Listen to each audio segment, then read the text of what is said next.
Maria vita in morte suo. Salve Maria a todos, sejam bem-vindos aqui ao canal Tietos Fidelio novamente. Meu nome é Leonardo. Hoje vou trazer mais um assunto aqui para vocês. Vou interromper um pouco o assunto que a gente vem abordando acerca de Maria. É muito importante ainda continuar esse assunto. Tem alguns temas ali interessantes que a gente precisa conversar, mas hoje eu vi algo na internet aí ao longo desses últimas semanas aí, últimos dias, e me chamou a atenção e resolvi trazer um vídeo comentando um pouco sobre isso, né? Não vou citar aqui nomes, não vou ficar citando o canal, não é o intuito, mas sim o tema e a maneira como abordaram o tema.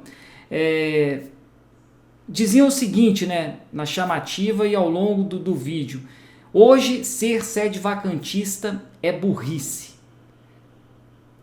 Será que isso é verdade? Será que realmente ser sede vacantista é ser burro? É burrice?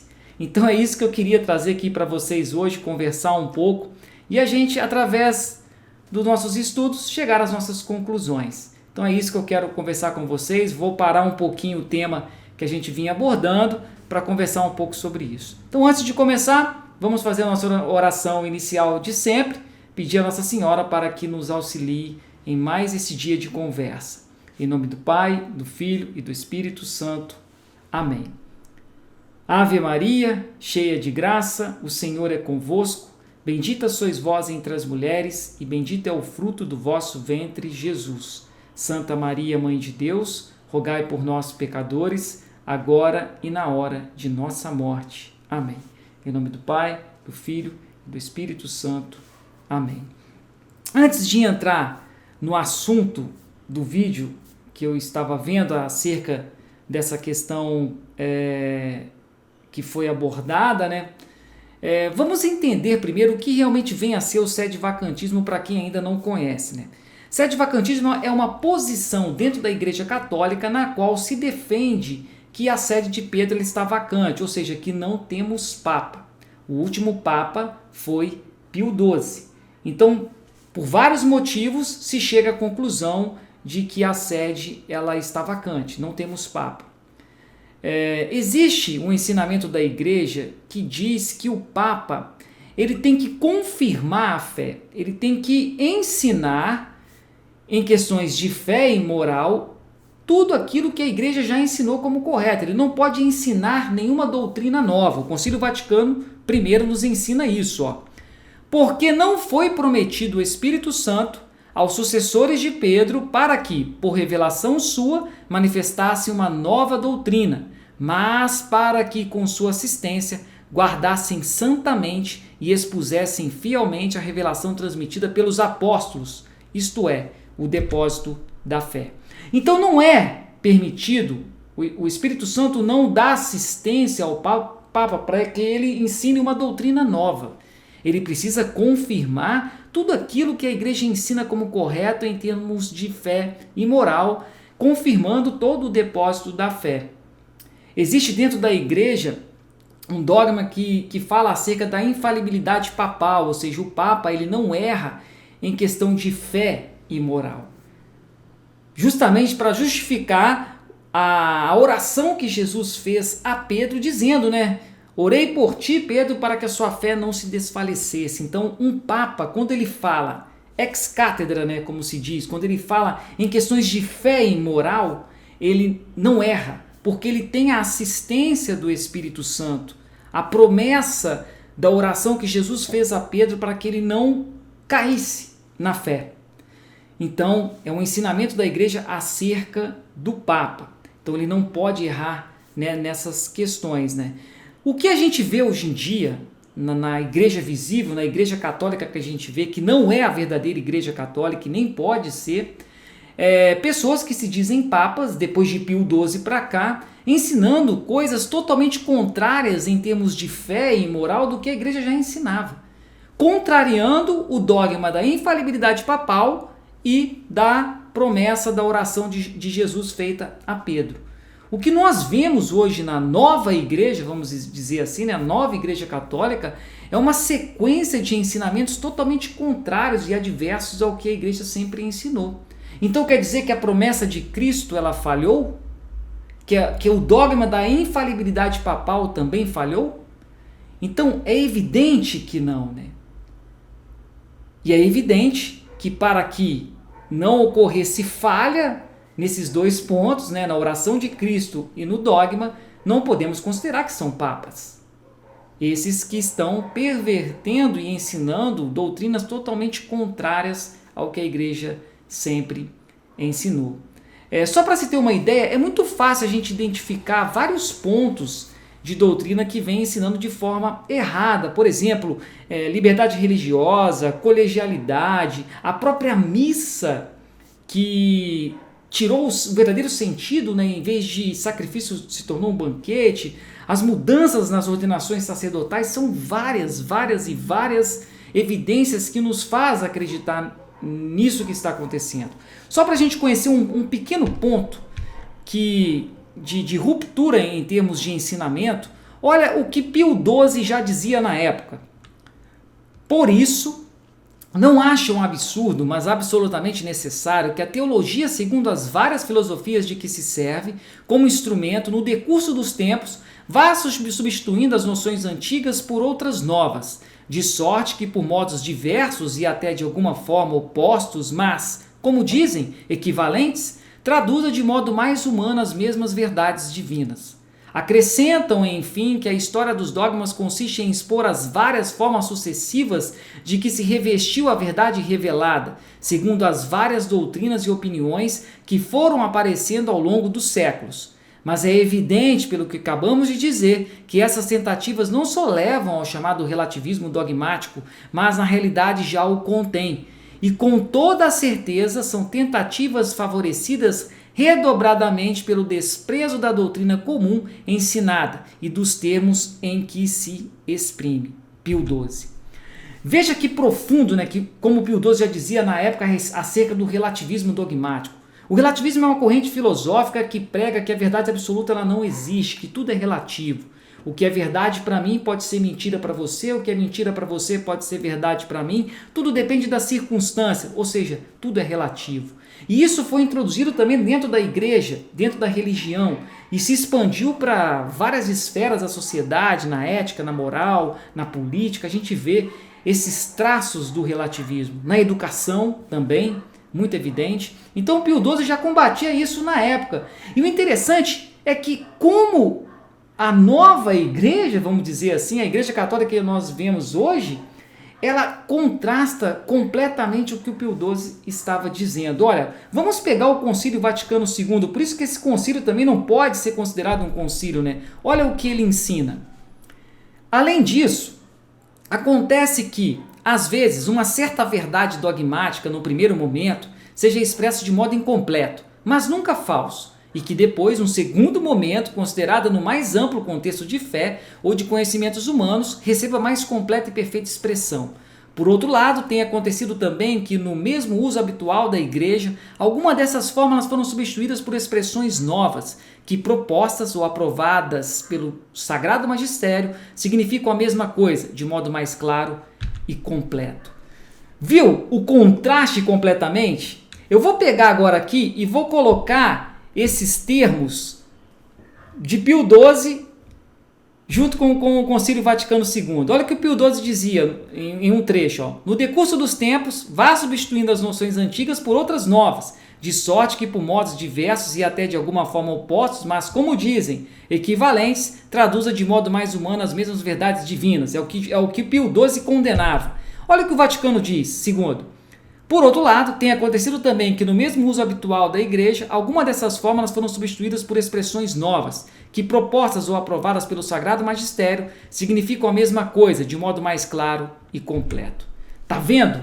Exatamente o que Pio XII condenava, o Concílio Vaticano II vem dizendo que é verdadeiro, que se pode fazer isso, aprovando o relativismo dogmático. Então isso é só um ponto de ruptura de fé, e vários outros, se a gente for pegando aqui Isso cabe para um outro vídeo, né, aprofundar nesse tema, mas só para vocês entenderem o que é o sede-vacantismo e o porquê dessa posição, a ruptura que criaram em termos de fé depois de Pio XII para cá. Então, não dá para aceitar termos um Papa que ensina uma doutrina totalmente contrária do que a Igreja sempre ensinou. Então é importante a gente abrir esse parênteses. É claro que é um tema bem mais complexo. Isso levou muitos clérigos, né, bispos, padres, leigos a abraçarem essa causa. Muitos aí estão espalhados pelo mundo abraçando essa causa, porque realmente a ruptura é muito grande e é uma coisa que nenhum legislador poderia prever que poderia acontecer dessa forma. É a maior crise de toda a história da Igreja Católica. Então foi importante falar de forma bem sucinta para que vocês possam entender. Agora, entrando na temática do vídeo, do assunto propriamente dito, né, do vídeo que disseram lá que ser sede-vacantista hoje em dia é burrice, eu quero pegar dois argumentos desse vídeo. O primeiro argumento é que falam que se existem milagres na igreja, como que nós podemos não ter Papa? Aí já iniciamos nesse ponto, né? Os milagres, eles não estão associados ao papado. Os milagres, eles estão associados à fé da igreja.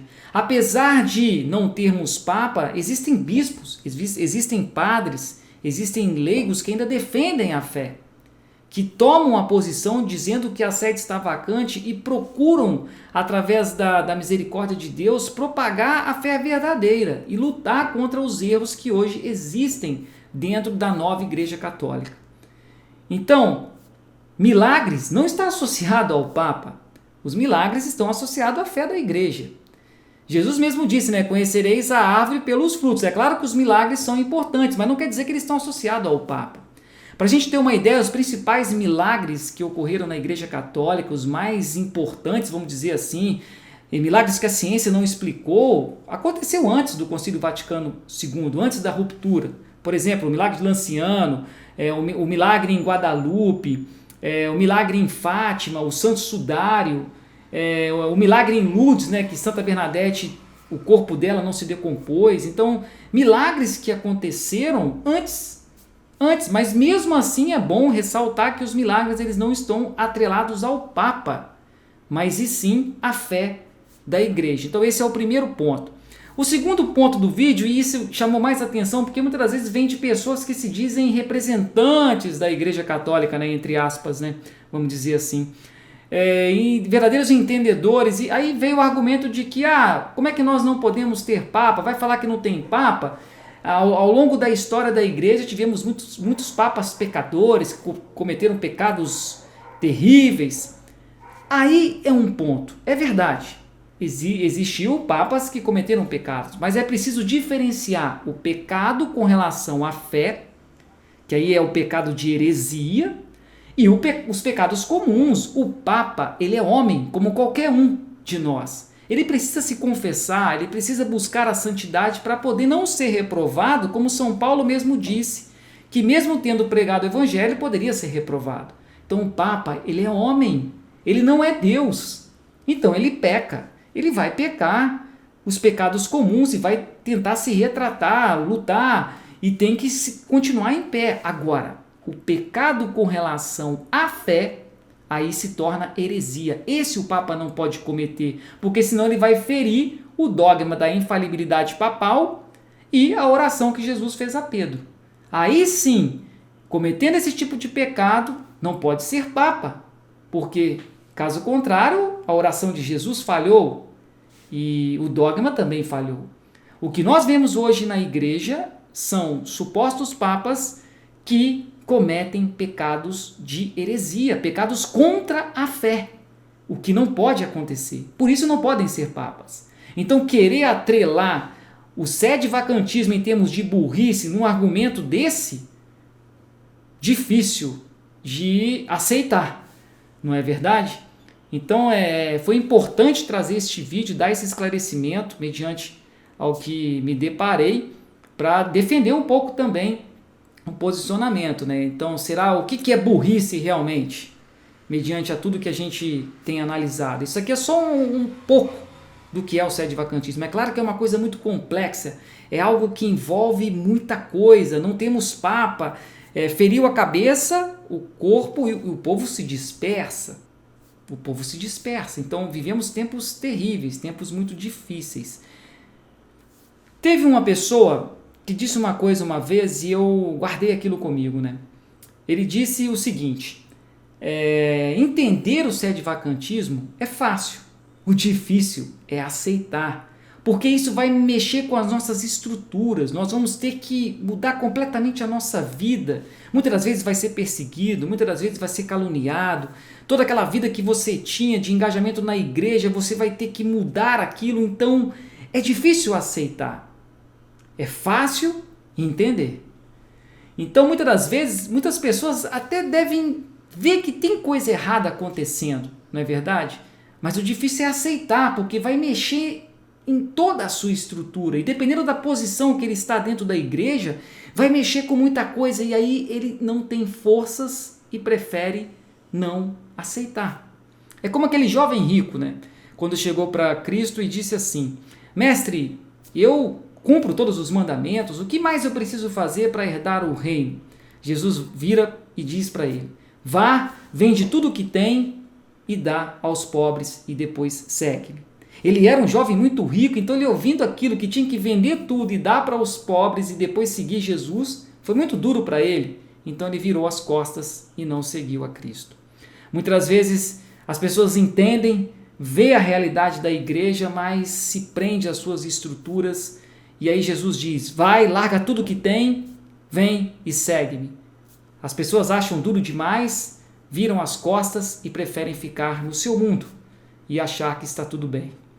Então era isso que eu queria conversar com vocês aqui hoje. Espero ter esclarecido essa situação e vamos pedir a Nossa Senhora sempre para nos ajudar e nos conduzir no melhor caminho. Em nome do Pai, do Filho e do Espírito Santo. Amém. Ave Maria, cheia de graça, o Senhor é convosco. Bendita sois vós entre as mulheres e bendito é o fruto do vosso ventre, Jesus. Santa Maria, Mãe de Deus, rogai por nós, pecadores, agora e na hora de nossa morte. Amém. Fiquem com Deus, que a Virgem Maria os proteja e até um próximo vídeo, se Deus assim permitir. Até mais, pessoal. Maria